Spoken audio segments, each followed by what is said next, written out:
And opposition leader Raila Odinga has said he's not against digital migration, but he takes great exception to the manner in which the government is handling the process.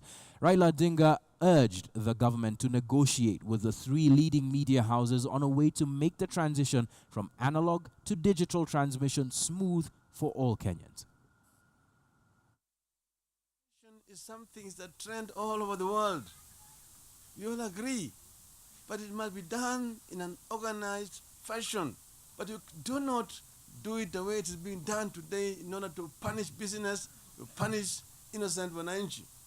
This is not a way to do it. If this system cared for the people, surely you should have made it possible for the people to continue enjoying seeing what they want to see and hearing the news that they want to hear.